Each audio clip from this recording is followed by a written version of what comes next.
प्रस्तुत करवा बिरी चाउल पोड़ पिठा। यही कप रे 2 कप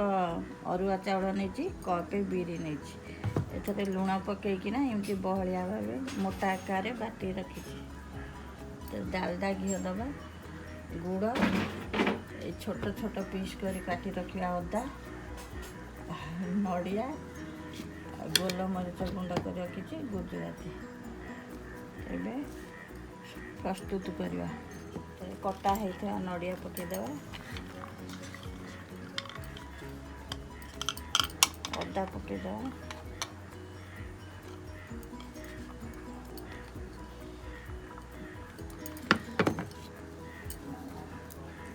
गोलमरीच गुंड करदेवा गुजराती पकईदेवा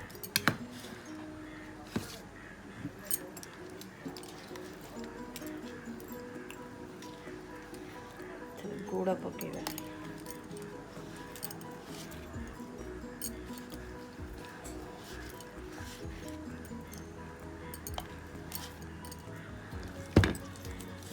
पके सब गोल देवा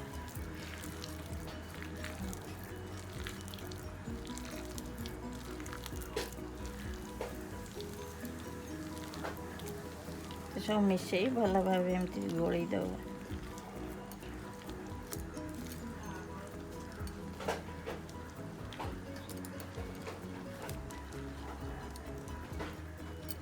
तो ये भल भाव यहीपर मिसई देवा सब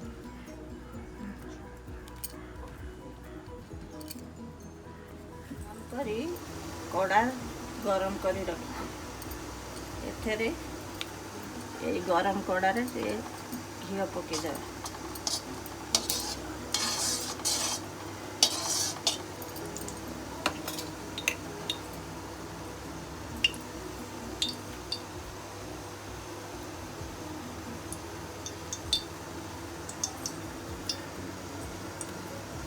एमती पिठ को ढाड़ी देवा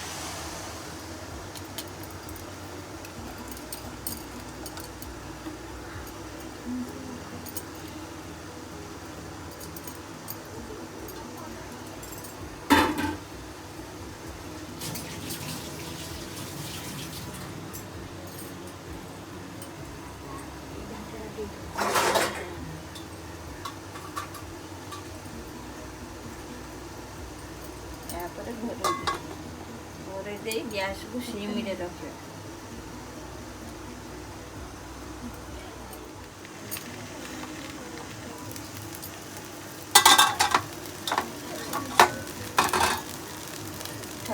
लेउटेवा है आसला 20-25 मिनट पर लेउटे दवा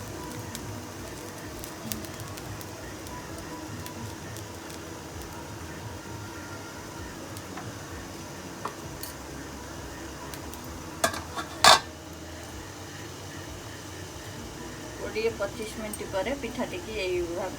सावधान से उल्टेबे तापर टिके एमती घी आगे साइड रे एमती दे देबे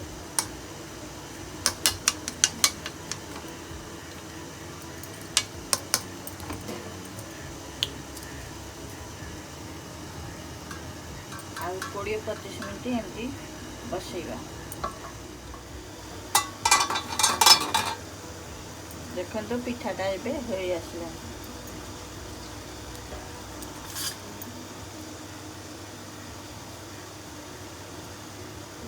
आसलानी ठंडा हो गला पर काटे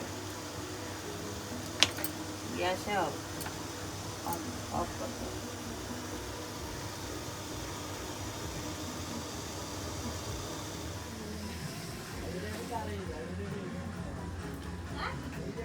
तर ठंडा हो गला पिठा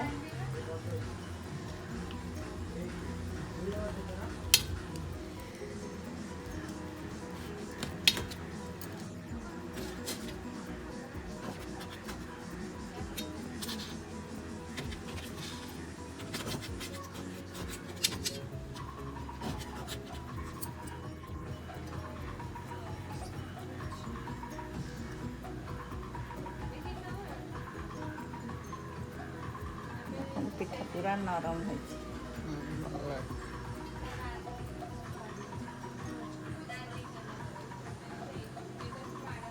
रजरे ये पिठा सब है। ଖିଆଯାଏ ପୋଡ଼ପିଠା।